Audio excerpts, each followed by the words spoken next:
आशा करता हूँ आप सब कुशल मंगल हैं। फिर से दोस्तों आपका साथी मनीष स्पिरिचुअल सी चैनल में आपका स्वागत करता है। तो शुरू करते हैं एपिसोड 30 चैप्टर 1। आज श्लोक 44 का अध्ययन करेंगे। तो इस श्लोक में अर्जुन हम देखेंगे कि पारिवारिक धर्म को भंग करने वालों के दुष्परिणामों की बात दोहराएंगे।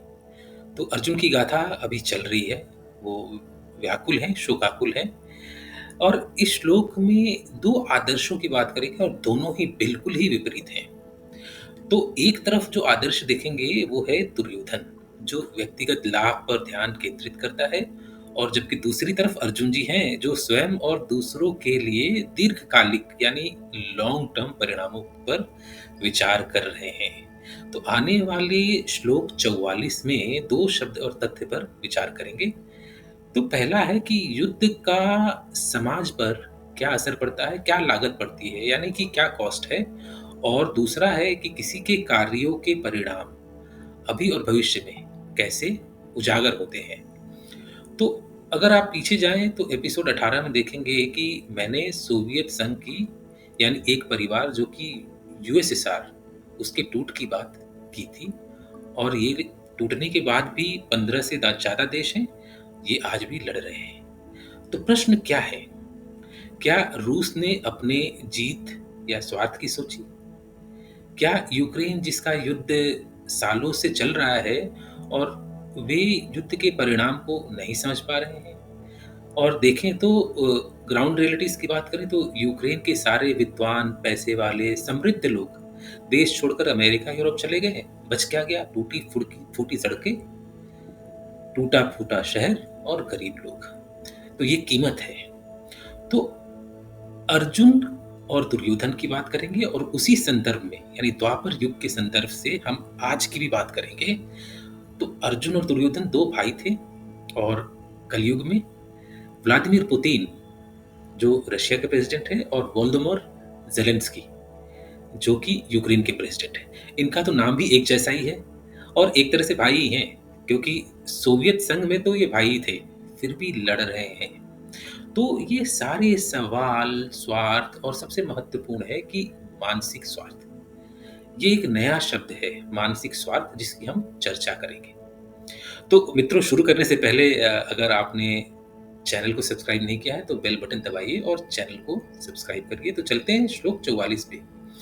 उत्सन्नन् कुलं धर्माणां मनुष्याणां जनार्दन, नरके अनियतं वासः भवति इति अनुशुश्रुतम्। हे जनार्दन, मैंने गुरुजनों से सुना है कि जो लोग कुल परंपराओं का विनाश करते हैं वह अनिश्चित काल के लिए नरक में डाल दिए जाते हैं। तो दुर्योधन ने युद्ध की समाज पर लागत यानी cost of doing a war पर विचार नहीं किया, क्योंकि वह जीतने की शक्ति और आनंद के बारे में सोच रहा है, दूसरों से बेखबर, केवल और केवल अपने लाभ और अपने स्वार्थ के बारे में सोच रहा है। और ये इसका आदर्श दर्शाता है।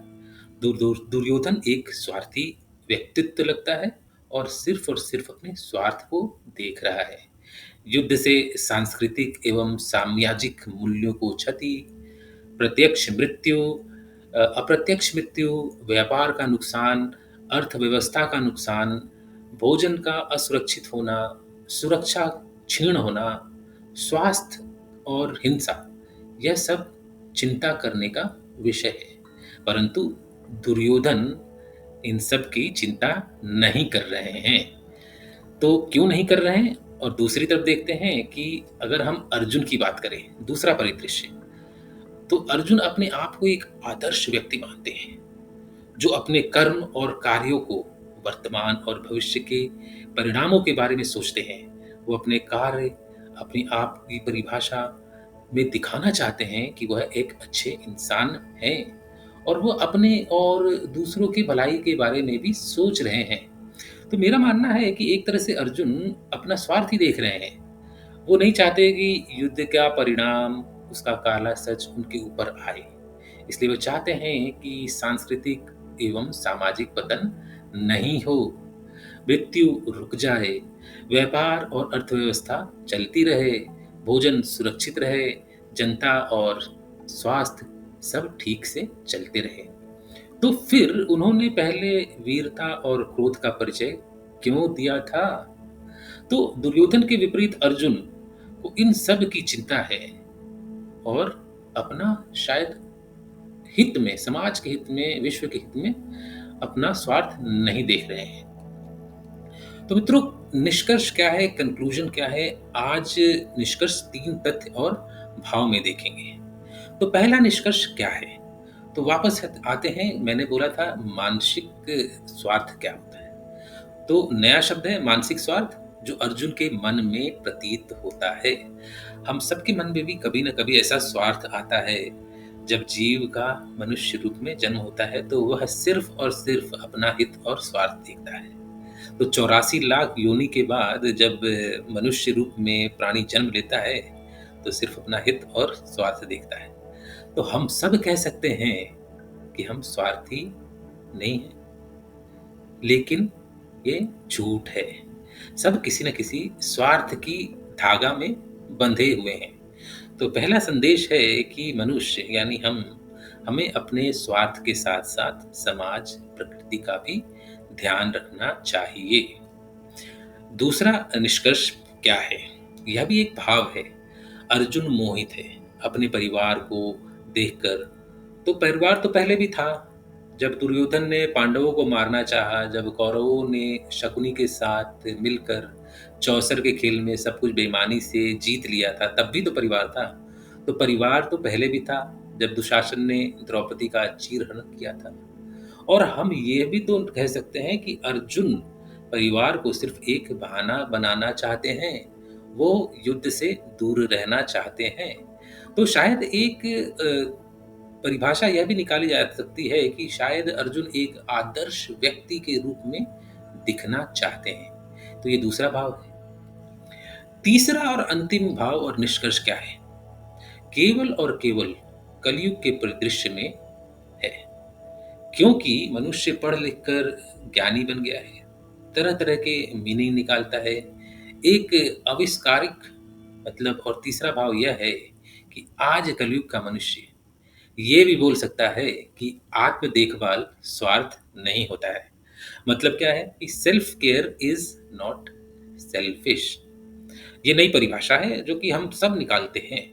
तो अगर अर्जुन आज कलयुग में पैदा होते तो आज के अर्जुन कहते कि मैं स्वार्थी नहीं, परंतु मैं तो आत्म देखभाल कर रहा हूं। तो कलयुग में महाभारत तो नहीं, लेकिन पूरे विश्व में युद्ध होता रहता है। और यही हो रहा है। बांग्लादेश, सीरिया, यूक्रेन, इराक, रूस, सब के सब इसी भाव पर और इसी विचार को मान रहे हैं। तो सबसे बड़ा ज्ञानी तो अमेरिका है। वो कहता है कि self care is not selfish. और अभी अगर आप करंट अफेयर्स देखते हैं, अगर आपने कुछ दिन पहले न्यूज़ देखा होगा, तो यूक्रेन और रशिया का परिदृश्य बिल्कुल ही बदल गया। जैसे ही अमेरिका में इलेक्शंस हुए और नए प्रेसिडेंट डोनाल्ड ट्रंप आए, सबका सब कुछ बदल गया। और व्हाइट हाउस में आप सबने देखा होगा कि डोनाल्ड ट्रंप और वोल्डिमिर ज़ेलेंस्की की कैसे तू-तू मैं हुई। तो ये तीसरा निष्कर्ष बिल्कुल और बिल्कुल सटीक बैठता है आज कलयुग के परिदृश्य में। तो कोई ये नहीं मानना चाहता है कि मैं सेल्फिश हूँ। सब ये कह रहे हैं कि मैं तो भाई अपनी देखभाल कर रहा हूँ। तो इन संदेशों के साथ मित्रों मैं आपसे विदा लेता हूँ। सुख का सदैव अनुभव करें। जय श्री कृष्णा और मिलते हैं नेक्स्ट एपिसोड में।